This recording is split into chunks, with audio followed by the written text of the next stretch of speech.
The Baltic Sea, cold and deep, its waters have witnessed countless tales of bravery and adventure. A long time ago, its southern shores were home to a powerful group of people called the Veneti. They were known for their strength and seafaring skills. Not the Veneti from Italy, no. These were the Veneti of the north, a distinct and formidable people. These were the Veneti of the north. Strong and proud, they ruled the waves with unmatched prowess and determination. Their long ships, decorated with dragon heads, were the kings of the Baltic. These ships were a symbol of their power and craftsmanship. Built from strong oak, these ships could handle even the biggest storms. The Veneti shipbuilders were masters of their craft. Their wool sails caught the wind, carrying the Veneti far and wide. These sails were essential for their long voyages.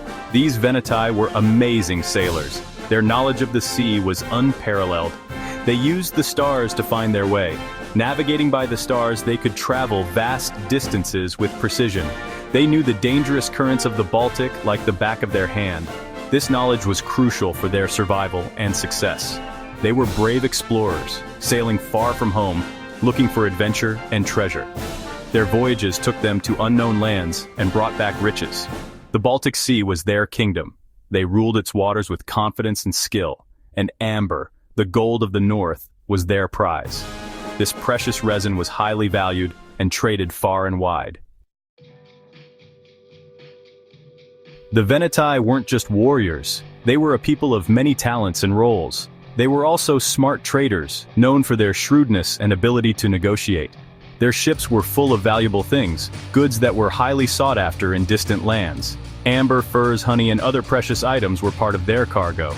And sadly, sometimes even slaves were traded, a dark part of their history. These goods were all worth a lot in the south, where they were exchanged for other valuable items. Their trade routes went everywhere, deep into Germania, where they connected with other tribes and markets, to the far edges of Scandinavia, where they braved the cold and treacherous seas, and even all the way to the powerful Roman Republic. They brought back iron, wine, and pottery, which were highly prized in their own lands. But amber was their most important treasure. This fossilized tree resin was more than just a trade good. This gold of the north was something the Romans really wanted. They used it for jewelry, art, and even thought it had magic powers. Amber was believed to have healing properties and was used in various rituals. The Veneti controlled all the amber trade, making them rich and powerful. Their monopoly on this precious resource gave them significant influence. They built strong settlements along the coast, which were like trading centers and forts all in one. These fortified towns were hubs of commerce and defense. They were a major force in the Baltic, and their influence reached far inland.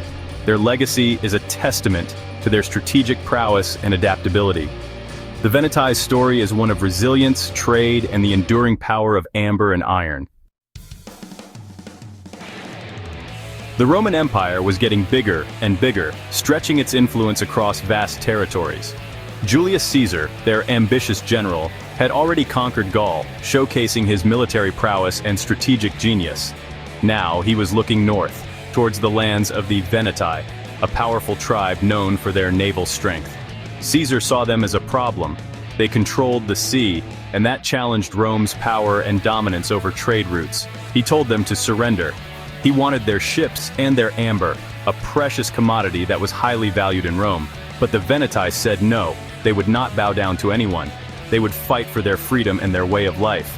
So they got ready for war, sharpening their weapons and preparing their ships for the inevitable clash. Caesar gathered his best soldiers and ships. He was going to crush the Veneti, leaving no room for resistance. It was a battle of giants about to begin, with both sides determined to emerge victorious. The Roman eagles against the dragon ships of the Veneti, a true test of strength and strategy.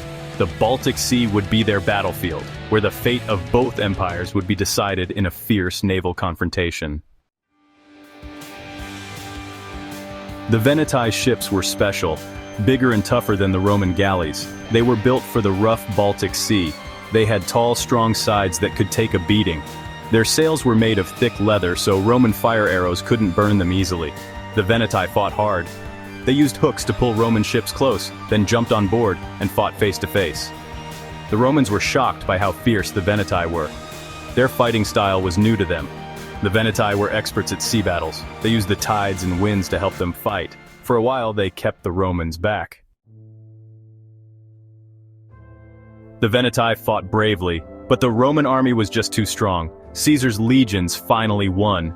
They captured the Veneti fleet and destroyed their settlements. The Veneti were defeated, but their spirit wasn't broken. Their story lived on. Their shipbuilding and sailing skills were not forgotten. You can still see their influence in the Baltic today, in the traditions of sailors and the stories told about dragon ships. The Veneti remind us that even when you lose, being brave and standing up for what you believe in can inspire others. Their story echoes through time. Like and subscribe emgotvmedia.